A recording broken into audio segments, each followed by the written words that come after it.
Okay. Swaleh ka question hai, I wanted to ask you why Allah has given all knowledge of discovering Him to the non-believers.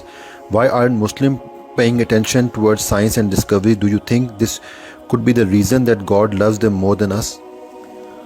It's an amazing question. No, they do not have all the knowledge. If anything, they are testing it out. तो processes उन्होंने ठीक पकड़े हैं, approach ठीक है उनकी. Approach, हमारी approach गलत है. हम ढूंढ ही नहीं रहे अल्लाह ताला की निशानियों को. अल्लाह ताला कह रहे हैं कि सोचते क्यों नहीं हो, contemplate क्यों नहीं करते हो, देखते क्यों नहीं हो. फिर अल्लाह ताला ने कहा फिर मैं खुद ही दिखा दूंगा निशानियाँ. कहाँ हम इस बारे में गौर कर रहे हैं. सो दोज पीपल ईमानियात से बिल्कुल फारिग हैं वो लोग. इन बारे में मत किसी शक में रहिएगा कि अल्लाह ताला की वो पसंदीदा कौम है. अल्लाह ताला ने कुरान पाक में बताया कि अल्लाह ताला के पसंदीदा कौम की निशानियाँ क्या हैं. So that's by far. खाली इल्म के ऊपर या फिर किसी ऐसी तालीम की टेक्निक के ऊपर अल्लाह ताला की पसंद नापसंद का फैसला हम नहीं कर सकते.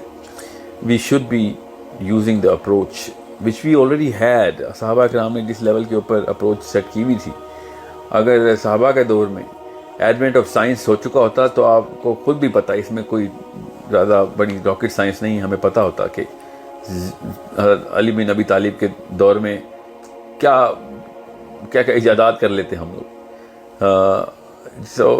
अली की एक हदीस में आपको सुनाऊँ.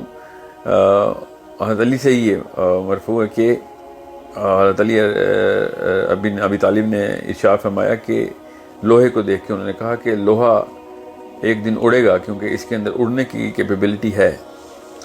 और उन्होंने फिर सूरह हदीद की आयत भी सुनाई कि आसमान से हमने लोहा उतारा है. तो अगर आसमान से यहाँ तक का सफ़र किया इसने तो ज़मीन तो ख़ुद पैदा करती नहीं.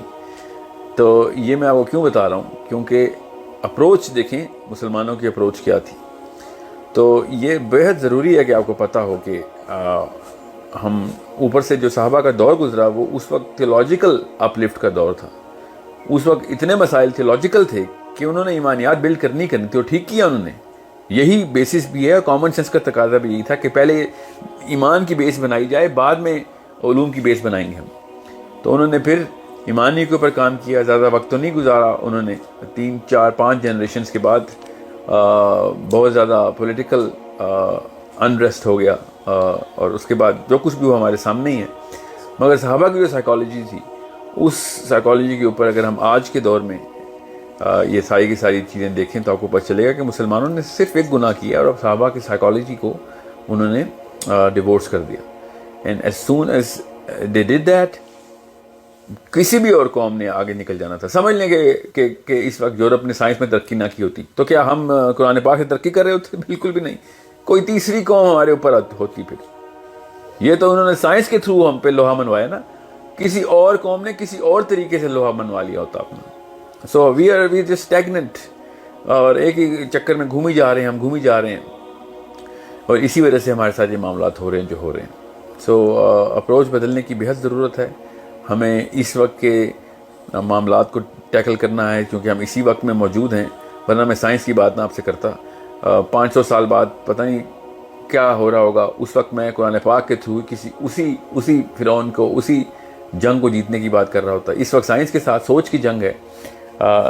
तो this is something which is upon us now and we better change our technique towards raising our children. That's the only workable solution.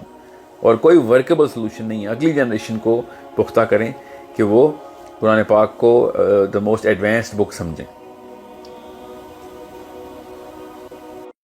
दीन की बात फैलाना सदक़े जारिया है. सवाब की नीयत से वीडियो को शेयर जरूर कीजिए. जज़ाकल्लाह.